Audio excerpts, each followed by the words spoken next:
مشاهدينا برحب بيكم مرة تانية. سيادة الوزير، من وقت ما حضرتك توليت من وزارة الشباب من قبل كده وحضرتك دايما مصمم على الإنشاءات، ده بشكل كبير جدا غير الحقيقة الشكل الحياة الرياضية في مصر، وده بشوفه الحقيقة، وإقبال الشباب على مراكز الشباب، وانتقلت بعدها للاستادات والصالات المغطاة في الأندية وفي يمكن المناطق والعريش وسينا وما إلى ذلك. لو قلت أول حاجة واتكلمت عنها استاد اسكندرية، كان نفسي استاد اسكندريه يظل على الشكل الجميل اللي ظهر عليه في بدايه البطوله العربيه، بس للاسف اللي حصل بالامس. طبعا اللي حصل بالامس ده شيء يعني كلنا ما نحبوش وما نقبلوش، ومفيش اي رياضه في الدنيا بتتعمل بالطريقه ديت مهما كانت اخطاء التحكيم. انما يبقى في هذا التجاوز وان احنا ننزل ونعتدي على حكم ونرمي ازايز، حاجه يعني اعتقد انها بدات تنتهي من العالم كله يعني. انما انا بحب اطمن يعني الجماهير المصريه ان حجم التلفيات بسيط جدا في استاد اسكندريه، هم 39 كرسي بالظبط اللي اتكسروا في المدرج اللي كان فيه جمهور الفيصلي الاردني، وكرسيين بس في المدرج اللي كان فيه الترجي، وده يمكن يكون بس من الفرحه ساعه الهدف الثالث يعني. واحنا جاهزين، عندنا كل المقاعد السبير اللي احنا نركبها فورا، بس احنا النهارده كنا في انتظار ممكن النيابه هتيجي تاخد التقرير الاخير عن الاحداث اللي حصلت، لكن بكره ان شاء الله هنكون بنركب كل الكراسي. والاستاد اسكندريه ان شاء الله هيستضيف مباراه مصر والمغرب في المحليين يوم الاحد الجاي 13 اغسطس، وان شاء الله هنكون موجودين في الملعب ونشجع منتخب مصر برضو المحليين. فهي الفكره مش في حجم التلفيات، حجم التلفيات بسيط، لكن فكره في المنظر السيء اللي ظهر، مع ان البطوله كانت من وجهه نظري بطوله ناجحه جدا،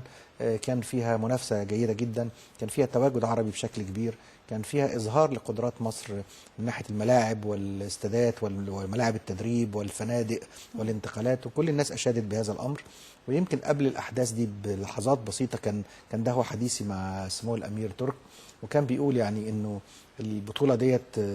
هتؤثر بعد كده على كل البطولات القادمه وهترفع مستواها، وان في 5 دول بدات دلوقتي تطالب بانها تستضيف البطوله القادمه. واحنا لم نكن موفقين الحقيقه يا سماح يعني. احنا كان ممكن جدا المباراه تخلص في الوقت الاصلي، كان فاضل دقيقه واحده وتنتهي المباراه،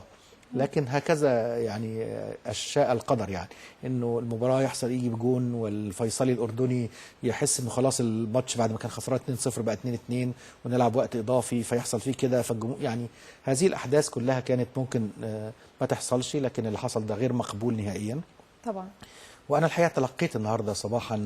تليفون من الوزير الشباب الاردني الاستاذ حديث الخريشه، واعرب فيه عن يعني اعتذاره عن ما بدر من جمهور النادي الفيصلي، وقال ان احنا يعني كحكومه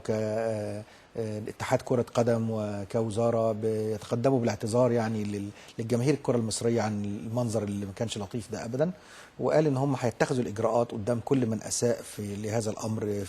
في الاردن، وبيتمنى يعني الامور لا تتعدى موضوع انها شغب في مباراه كره قدم ولا يعني تؤثر في اي شيء تاني. الحقيقه كانت مكالمه مهمه وقويه، واحنا علاقتنا بالشعب الاردني علاقه طيبه جدا، ومش معقول هناخد بتصرفات بعض الشباب الاردني بالشكل ده ابدا، لكن طبعا هم اخطاوا اساءوا، القانون خد مجراه وتم القبض على بعض الناس منهم اللي اساءوا، والامور ماشيه في اطارها القانوني يعني. والاتحاد العربي برضو عمل العقاب بتاعه، اوقف الفيصلي الاردني 5 سنوات، يعني خد دوره الحقيقه. انا الحقيقه في انه يقوم بالعقوبه. انا الحقيقه بعد المباراه، وده التصريح اللي صرحته، كان في يعني كلمتين مع السيد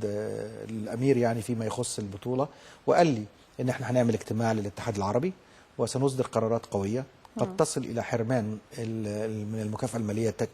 تماما، الى بعض العقوبات عن السنوات القادمه، الى بعض من تصعيد الامر كمان الى ربما الاتحاد الاسيوي لكره القدم، لكن ده امر يخص الاتحاد العربي، وهو لما يجتمع هيعلن القرار. هو عمل دوت فعلا.